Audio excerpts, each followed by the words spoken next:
ఒకవైపున కరువు, ఇంకొక వైపున అప్పులు, ఇంకోవైపున నిరుద్యోగ సమస్య, వీటిల్లో సతమతం అవుతూ ఉన్నటువంటి రాయలసీమ ప్రాంతం అనేక సంవత్సరాలు ఎదురు చూశాం. 70 సంవత్సరాలు ఈ ప్రాంతం బాగుపడుతుంది, కరువు తీరుతుంది, అప్పులు తీరుతాయి, అదే రకంగా మరి పంట పొలాలకు నీళ్ళు అందుతాయి. ఇక్కడ కూడాను అన్ని ప్రాంతాలతో సమానంగా అభివృద్ధికి నోచుకుంటుంది, నిరుద్యోగ సమస్య తీరుతుంది అని రైతులు, యువకులు, అదే రకంగా రాయలసీమ వాసులు ఎదురు చూస్తూ వచ్చాం. ఎప్పుడోసారి మా బతుకులు తెల్లవారుతాయిలే, చీకట్లు తొలగిపోతాయిలే అని చెప్పి ఎంతో ఆశతో ఎదురు చూశాం. రాయలసీమ పేరు చెప్పుకొని రాయలసీమ అన్నటువంటి ఇష్యూను, సబ్జెక్టును ముందుకు తీసుకొచ్చి చాలామంది రాజకీయ నాయకులు లబ్ధి పొందారు.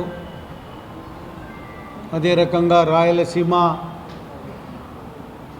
అని వీళ్ళ నోట ఎప్పుడొస్తుందంటే, నేను మొదటి నుంచి చెప్తూ వస్తున్నా, ఎన్నో పాదయాత్రలు చేశాం, ధర్నాలు చేశాం, దీక్షలు చేశాం, చలో హైదరాబాద్, చలో ఢిల్లీ, అనేక రకాలుగా బస్సు యాత్రలు చేశాం, ట్రాక్టర్ యాత్రలు చేశాం, రాయలసీమను బాగుపరచమని అనేక రకాలుగా కేంద్రము, రాష్ట్ర ప్రభుత్వాల దృష్టికి తీసుకెళ్ళాం.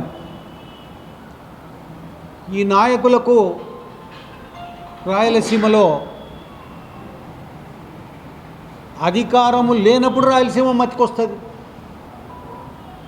అధికారం ఉన్నప్పుడు ఎవడు మాట్లాడరు రాయలసీమను గురించి, అధికారం పోగొట్టుకున్నప్పుడు అప్పుడు రాయలసీమ. నేను మొదటి నుంచి చెప్తున్నా, ఈ వీక్నెస్, ఈ ప్రాంతంలో ఉన్నటువంటి నాయకుల వీక్నెస్. అధికారంలో ఉన్నప్పుడు ఎవడు మాట్లాడరు రాయలసీమను గురించి, అధికారం పోయినప్పుడు రాయలసీమకు నీళ్ళు అందడం లేదు, రాయలసీమ మోసపోయింది, రాయలసీమ కోసం పోరాడతాం. అధికారంలో వచ్చిన తర్వాత సులభంగా మర్చిపోతారు రాయలసీమను. ఇది వచ్చిన ఓ పెద్ద చిక్కు సమస్య ఇది రాయలసీమకు. ఈరోజు చూడండి, ఈ మరి వైఎస్ఆర్ పార్టీ వాళ్ళు మళ్ళా మొదలుపెట్టారు రాయలసీమకు అన్యాయం జరుగుతూ ఉంది అని. రాయలసీమకు అన్యాయం జరుగుతూ ఉంది, ఒక ఎన్టీ రామారావు గారు తప్ప రాయలసీమకు ఎవడేం చేసిందేం లేదు. ఆయన తెగబడి ఆనాడు పోతిరెడ్డిపాడు హెడ్ రెగ్యులేటర్ కానీ, లేకపోతే ఎస్ఆర్బీసీ కానీ, తెలుగు గంగా కానీ, అదే రకంగా బానకచర్ల దగ్గరున్న కాంప్లెక్స్ కానీ, అంద్రి నీవా కానీ, ఇవన్నీ కూడా ఆయననే ఒక ప్లాన్ చేశాడు. ఆనాడు ఉన్నటువంటి బడ్జెట్ చాలా తక్కువ, లక్షల కోట్లు ఏం లేదు ఆనాడు. అయినప్పటికీ ధైర్యంగా ఈ ప్రాంతం కొంతవరకైనా బాగుపడాలని చెప్పి ఒక చిత్తశుద్ధితో ఆయన మాత్రం చేశాడు.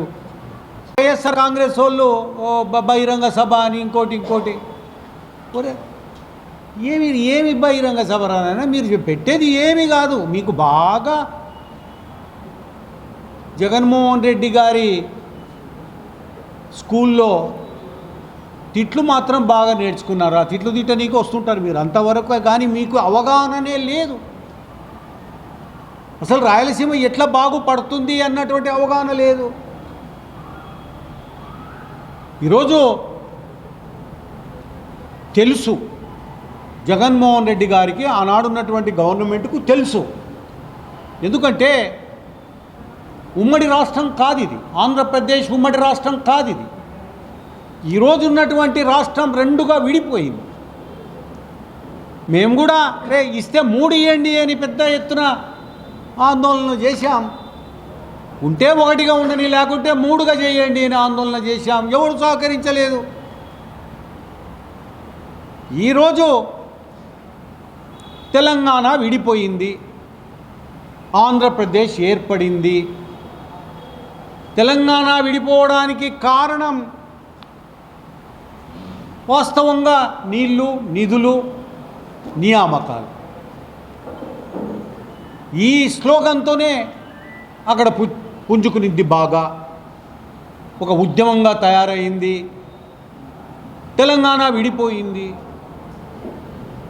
అంతకుముందు వేరు, ఇప్పుడు తెలంగాణ ఏర్పడిన తర్వాత నీళ్ళ పంపిణీ కానీ, నీళ్లు షేర్ చేసుకోవడం కానీ వెరీ సీరియస్ ఇష్యూ ఇది. అంత సులభంగా ఉమ్మడి రాష్ట్రంలో తీసుకున్నట్లాంటి నిర్ణయాలు ఇప్పుడు చెల్లవు, చాలా కష్టం.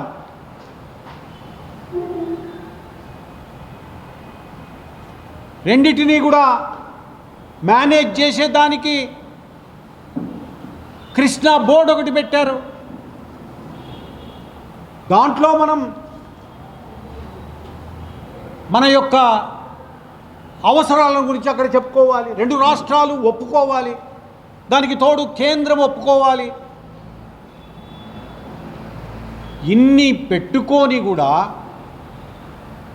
అనుకోయిండొచ్చు ఆయన, కేసీఆర్ మనోడేలే, ఒకటే మంచంలో పండుకొని ఒకటే కంచంలో తింటున్నాము, బాగానే రాయలసీమ బిర్యానీ తినిపోయి బలి ఉంది మీ బిర్యానీ కూడా అన్నాడు. అంతకుముందు అన్నాడు, రాయలసీమ బిర్యానీ అంటే పెండ తిన్నట్టుంటుందిరా అన్నాడు అదే కేసీఆర్. ప్రతి దాంట్లో తిట్లు తిట్టిపోయినాడు. ఆయన జగన్మోహన్ రెడ్డి ఇద్దరు బాగా స్నేహంతో ఉన్నారు. తానా అంటే తందానా అనుకుంటే ఉన్నారు. ఏమైనా ఆ ధైర్యంతో రాయలసీమ ఎత్తిపోతల పథకాన్ని ఏమైనా తీసుకొచ్చాడేమో. ఈరోజు కొన్ని చట్టాలు ఉన్నాయి దీంట్లో. నేను ఆనాడే చెప్పినాను, ఇక్కడే రాయలసీమ ఎత్తిపోతల పథకం 2021లో జీవో విడుదల చేసినప్పుడు నేను ప్రెస్ మీట్ పెట్టాను ఇక్కడే మీ అందరి ముందర. దీంట్లో అజెండా, రాయలసీమ ఎత్తిపోతల పథకంలో అజెండా వేరుగా ఉంది. అసలు ఇది సాధ్యం కాదు. ఫ్లడ్ వాటర్ అని చెప్పి 800 అడుగుల నుంచి కిందికి, ఫ్లడ్ అంటే ఏంటయ్యా, ఎక్కి పారాలి. ఫ్లడ్ అంటే మన భాషలో చెప్తారు, రాయలసీమ భాషలో ఎక్కి పారేదే ఫ్లడ్. లేదు నేను 800 అడుగుల లోతుకు పోయి అక్కడి నుంచి నీళ్లు కొట్టుకుపోతా అంటే చట్టాలు ఒప్పుకోమని ఇక్కడి నుంచే చెప్పాను నేను, ఆనాడే చెప్పాను నేను. అయినా దీంట్లో హిడెన్ అజెండా ఉంది. ఈ రాయలసీమ ఎత్తిపోతల పథకంలో హిడెన్ అజెండా ఉంది.